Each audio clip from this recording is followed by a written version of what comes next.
Hi అండి అందరికీ. నా పేరు సాయి. మీరు చూస్తున్నారు మూవీటెక్స్ తెలుగు. సో ఫ్రెండ్స్, ఈ వీడియోలో మనం 'దృశ్యం' మూవీ రివ్యూ అయితే చూద్దాం. సో ఫ్రెండ్స్, యాక్చువల్లీ ఈ సినిమా 2013లో మలయాళం ఫిల్మ్ ఇండస్ట్రీలో అయితే రిలీజ్ అయింది. 2014లో శ్రీప్రియ అనే డైరెక్టర్ మన తెలుగు లాంగ్వేజ్ లో డబ్ చేసి అయితే తీయడం జరిగింది. అండ్ ఆల్సో ఈ మూవీలో మెయిన్ లీడ్ గా మన విక్టరీ వెంకటేష్ గారు అయితే నటించారు. ఆయనతో పాటు ఒరిజినల్ మూవీలో మోహన్ లాల్ వైఫ్ గా చేశారు మీనా. ఆవిడే ఈ సినిమాలో కూడా అదే క్యారెక్టర్ అయితే చేయడం జరిగింది. ఇంకా ఫ్రెండ్స్, ఈ దృశ్యం సినిమాకి సంబంధించిన స్పెషల్ ఏంటంటే, మన ఇండియాలో ఏదైనా ఒక సినిమాని అన్ని భాషల వాళ్ళు డబ్ చేయడానికి చూసారంటే అది ఈ సినిమాయే. దాదాపు అన్ని భాషల్లోనూ ఈ సినిమాని తీయడానికి అయితే ప్రయత్నించారు. అండ్ ఇంతకీ ఈ సినిమాలో ఏముందని చూసుకుంటే, మనం రెగ్యులర్ గా ఇటువంటి థ్రిల్లర్స్ కానీ లేదా క్రైమ్ మిస్టరీలు కానీ చూసేటప్పుడు మనం ఏం ఫీల్ అవుతామంటే, విలన్ని పోలీసులు కానీ లేదా వేరే వాళ్ళు ఇన్వెస్టిగేషన్ చేసి ఖచ్చితంగా పట్టుకోవాలి, సో విలన్ దొరకాలి, సో ఆ టైప్లో మనం ఫీల్ అవుతూ ఉంటాం. బట్ ఈ సినిమా స్టోరీ అనేది చాలా డిఫరెంట్గా ఉంటుంది. మనం ఏదైతే స్టార్టింగ్ చెప్పుకున్నామో దానికి ఆపోజిట్గా అయితే ఆలోచిస్తాం. అది ఎందుకని మీరు ఈ సినిమా చూస్తేనే తెలుస్తుంది. ఇంతకీ ఈ సినిమాకి సంబంధించిన స్టోరీని చిన్నగా డిఫైన్ చేయాలంటే, మన హీరోకి సంబంధించిన ఫ్యామిలీకి ఒక ప్రాబ్లం అయితే వస్తుంది.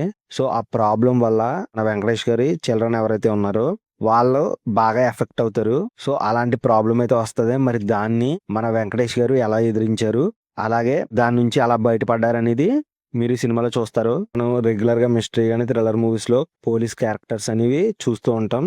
ఈవెన్ మనం పార్ట్ 1 అండ్ పార్ట్ 2 లో కూడా చూస్తాం.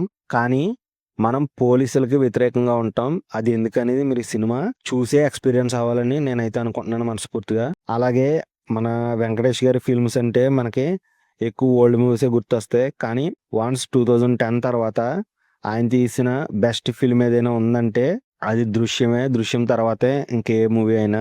ఈ మూవీస్ లో మనం ఫ్యామిలీ బాండింగ్ చూస్తాం. అలాగే ఈ ఫ్యామిలీకి సంబంధించిన ప్రాబ్లమ్స్, బేసికల్లీ వాళ్ళ ఫ్యామిలీ వచ్చేసి ఒక మిడిల్ క్లాస్ ఫ్యామిలీ అనమాట. ఏదైనా ప్రాబ్లం వస్తే దాన్ని ఎదిరించడం కన్నా దాని నుంచి పక్కకు తప్పుకోవడానికే చూస్తారు. అలాంటి వాళ్ళు వాళ్ళకు వచ్చిన అతిపెద్ద సమస్యని ఎదిరించే అప్రోచ్ ఏదైతే ఉందో మనకి చాలా బాగా నచ్చుతుంది.